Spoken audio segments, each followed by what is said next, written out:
오늘 함께 보실 하나님의 말씀은 다니엘 2장입니다. 말씀 봉독은 31절에서 35절까지 하겠습니다.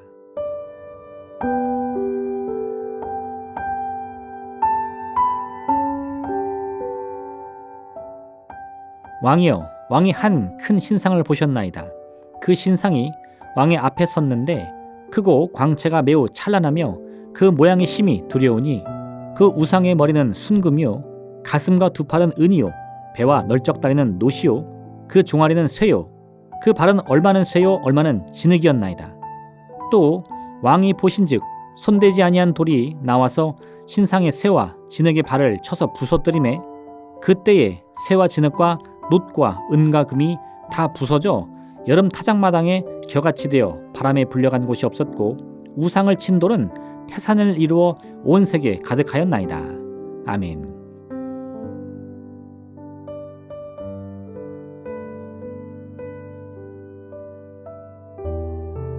다니엘 2장은 바벨론의 왕 느부갓네살이 꾼 꿈에 관한 이야기입니다. 왕은 어느 날 꿈을 꾸었는데 그 꿈이 너무 생생하고 분명했습니다. 왕은 바벨론의 모든 박수와 술사와 점쟁이들을 불러 자신의 꿈을 해석해보라고 했지만 누구도 그 뜻을 알지 못했습니다. 이에 다니엘이 왕을 만나 자신이 왕의 꿈을 해석하겠다고 말합니다. 그러면서 다니엘은 모든 운명과 미래를 주관하시는 분은 하나님이시기 때문에 왕에게 꿈을 꾸도록 하신 분은 이스라엘의 하나님 여호와이시며 그 꿈을 통해서 왕에게 미래를 보여주신 분 역시 하나님이심을 강조합니다. 그리고 다니엘은 왕이 자신의 꿈을 알려주기도 전에 먼저 왕이 어떤 꿈을 꾸었는지를 말합니다. 왕은 꿈을 통해서 큰 신상을 보았습니다. 그 우상의 머리는 순금이었고 가슴과 두 팔은 은이었으며 배와 널쩍다리는 노시요 종아리는 쇠요 발은 쇠와 진흙이 서로 섞인 모습이었습니다. 얼마 후 어디선가 날아온 돌이 쇠와 진흙으로 섞인 신상의 발을 부서뜨리자 신상 전체가 무너지면서 완전히 파괴됩니다. 신상은 마치 타작마당의 겨와 같이 바람에 불려서 흔적도 없이 사라지고 신상을 부순 돌은 태산을 이루어 온 땅을 가득 채웁니다. 꿈의 내용을 말한 다니엘은 이제 그 의미를 해석해 줍니다. 금으로 된 머리는 여러 왕들의 왕으로 선 바벨론의 왕 느부갓네살을 뜻합니다. 그 후에 은과 놋으로 비유되는 바벨론보다 조금 못한 나라들이 서게 될 것입니다. 그 다음으로 서는 나라는 그 강함이 쇠와 같아서 모든 나라를 부수고 이길 것입니다. 하지만 그 나라는 얼마 후에 쇠와 진흙처럼 강함과 약함이 함께하되 또한 쇠와 진흙같이 다른 민족과 섞일 것이나 서로 하나가 되지 못할 것입니다. 이때 한 돌이 신상을 부순 것은 종국에 하나님께서 여러 왕들의 시대에 한 나라를 세우실 것인데 이 나라는 영원히 견고하여 망하지 않을 것이요 도리어 여러 나라를 쳐서 멸망시킬 것을 의미한다고 말합니다. 다니엘이 말하고자 하는 바는 아주 분명했습니다. 인류 역사의 흥망성쇠는 계속 반복될 것입니다. 금과 같이 찬란했던 바벨론이 사라지면 곧 은과 놋으로 비유되는 메데 바사의 나라가 흥왕할 것입니다. 하지만 이도 잠시 곧 철과 같이 단단한 헬라 제국이 일어나 온 땅을 정복할 것입니다. 하지만 헬라 제국의 영광도 잠시뿐일 것이며 또다시 세상은 분열되고 다툼과 전쟁 그리고 정복과 통합을 통하여 또다시 새로운 제국과 왕들이 계속해서 등장하게 되는 것입니다.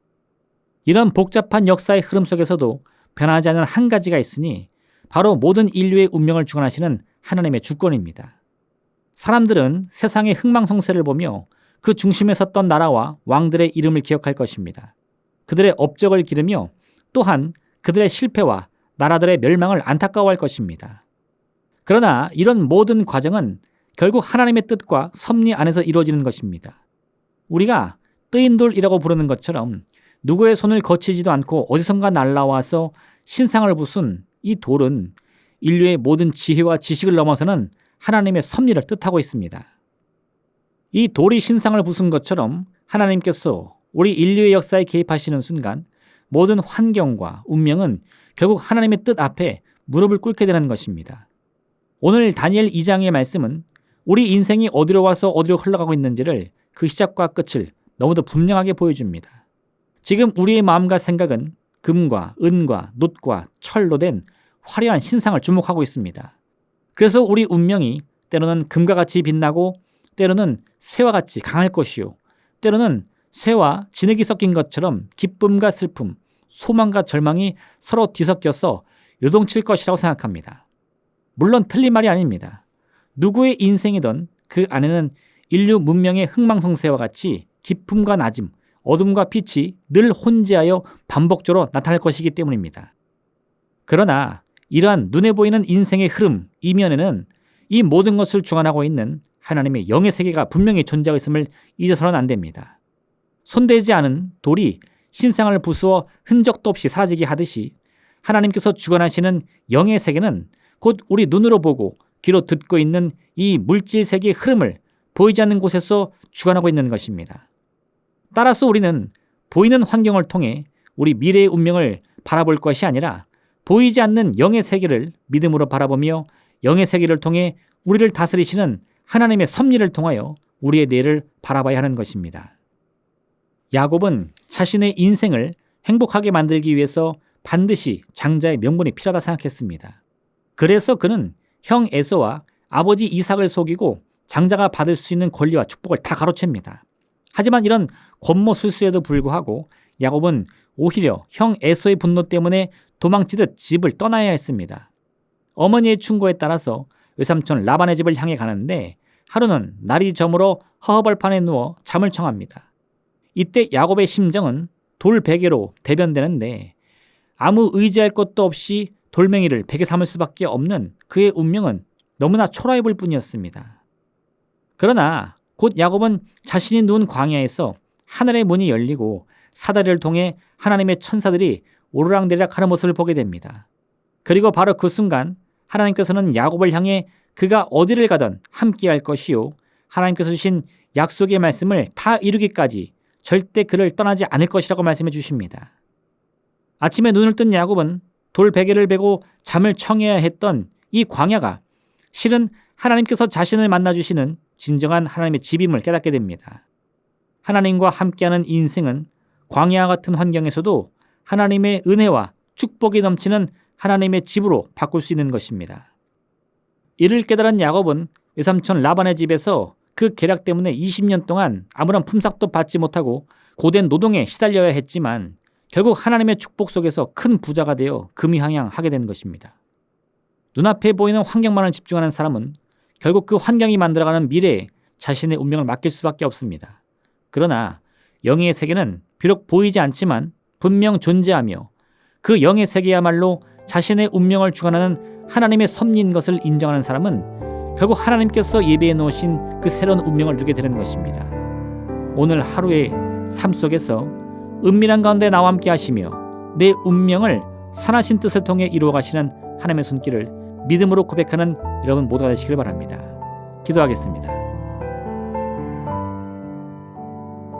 사랑의 하나님 아버지, 오늘 이 하루 가운데에 우리 눈에 보이는 이 물질의 세계가 아니요 보이지 않지만 분명 존재하며 하나님의 섭리 속에 이루어져 가고 있는 영의 세계를 바라보게 하여 주옵소서.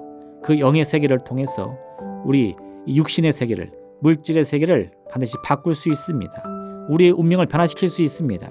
영의 세계의 존재를 믿고 그 세계의 변화를 온전히 믿음으로 바라보는 모든 이들마다 눈앞에 펼쳐진 이 모든 고통과 문제를 능히 이기며 승리하여 하나님께서 우리에게 베풀어 주시는 그 선하신 뜻을 체험하게 될 줄로 믿습니다.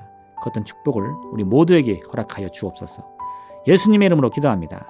아멘. 하늘에 계신 우리 아버지, 아버지의 이름을 거룩하게 하시며 아버지의 나라가 오게 하시며 아버지의 뜻이 하늘에서와 같이 땅에서도 이루어지게 하소서. 오늘 우리에게 일용할 양식을 주시고 우리가 우리에게 잘못한 사람을 용서하여 준 것 같이 우리 죄를 용서하여 주시고 우리를 시험에 빠지지 않게 하시고 악에서 구하소서. 나라와 권능과 영광이 영원히 아버지의 것입니다. 아멘.